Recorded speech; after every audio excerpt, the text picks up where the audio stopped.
Welcome to Ladies Group Chat, where child stardom, dating chaos, and pop culture nonsense collide. This one has everything. Disney money that somehow sounded big and small at the same time, labels calling women in their early 30s ancient, and people waiting an hour for cake sprinkles. Also, a very real question, are we living in the era of authenticity, or just better fake authenticity? Alien AJ saying they made around $7,000 an episode on Disney is one of those numbers that sounds huge when you're a kid and oddly modest once you know how entertainment money really works. The upside is they had parents who seem to have done the rare miracle version of stage parenting, mom on set, no random adult after parties, and touring treated like a structured part of life instead of chaos. That kind of stability matters because so many child actor stories go off the rails right where the adults should have stepped in. Their sibling dynamic is also very real sibling dynamic. They competed for auditions, had moments of rivalry, and still had those unspoken deals where one would back off if something felt more right for the other.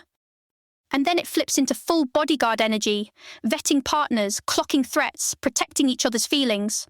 Honestly, if your sibling doesn't have at least a tiny FBI file on the people you date, are you even close?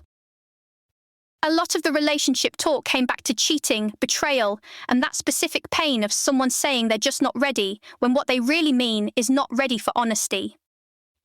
The smartest takeaway was leaning on platonic friends for perspective, because when you're in the middle of a situationship spiral, your friends are usually seeing the plot way before you are.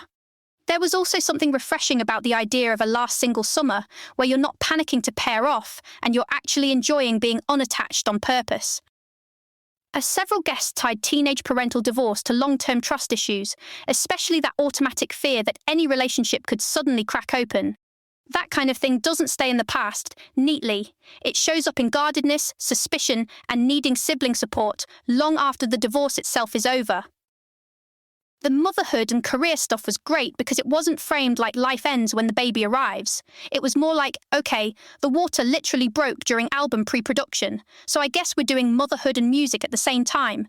Songs about nesting and making a house feel like home gave the record more vulnerability, and the bigger point was you can keep touring, writing, and building a career while also protecting things like date nights, even if there's a stroller involved. A label executive telling women in their early 30s they're too old to break into the market is so insulting and so boring at the same time. The industry keeps acting like women expire at 21 while asking them to somehow also have depth, polish, and a brand. That connected to wider stories from modeling and music about ageism, exploitation, and the mental health cost of fame, from insomnia to self-harm. The glamour pitch gets very dark very fast. A lot of artists are clearly done with label meetings that try to reverse engineer a fake identity for them. They want to make work about grief, motherhood, change, and where they actually are now. Same reason influencer brand trips and hyper-manufactured campaigns are starting to feel stale. Audiences can smell when something has been over-marinated in strategy. That doesn't mean every raw story is automatically good. It just means people want a human being, not a mood board with a ring light. Music discovery is obviously different now.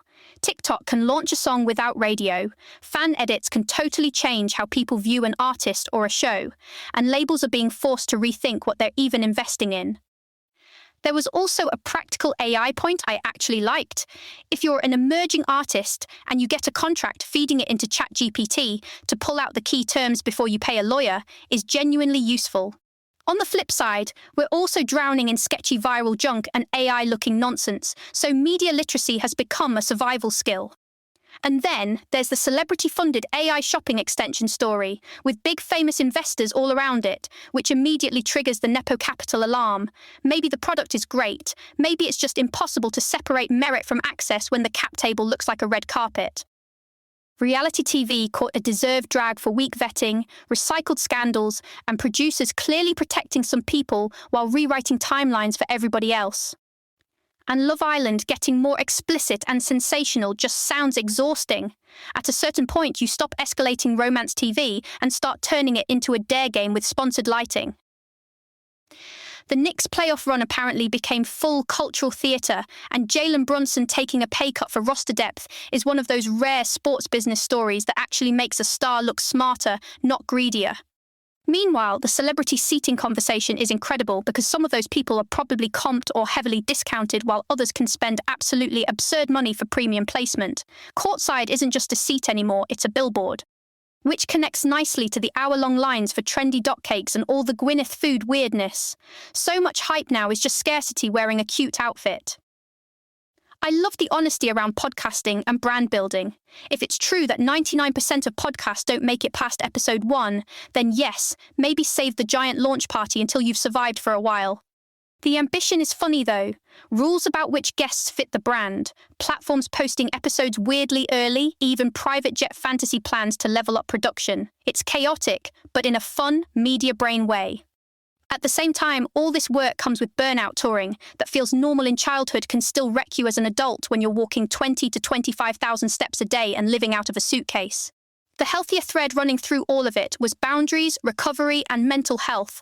Cara Delevingne talking about non-linear sobriety, therapy, cravings, and not fitting perfectly into one recovery model felt honest. And the point that anger is often grief in a louder outfit is very real. The report about a proposed Trump White House cage match sounds fake in the way only modern politics can sound fake right before becoming a real headline. Turning the South Lawn into spectacle is exactly the kind of rot people are tired of. On the much sweeter end, the voting story about a polling place being a 90-second walk away with kind volunteers was a nice reminder that civic life can feel warm and human when access is easy. That same concern about responsibility showed up in the warnings about influencer families. When parents also become managers, promoters, and business partners, the conflict of interest potential is basically pre-installed. Adaptation discourse is still undefeated. People are deeply skeptical when a beloved book gets handed to a creative team that doesn't feel like the right fit. And honestly, fair enough, fans can smell a tone mismatch before the trailer even drops. TV and film reactions were all over the place too, with one finale getting dragged for disjointed storytelling, while Hacks was praised like a model of how to actually stick the landing. And celebrity relationship chatter remains a goldmine of side-eye. Whether it's a newly public boyfriend after years of privacy, dating someone with staggering inherited wealth, or trying to decode chemistry on a press tour, people are always reading for power, image, and whether any of it feels remotely authentic. That's it for Ladies Group Chat.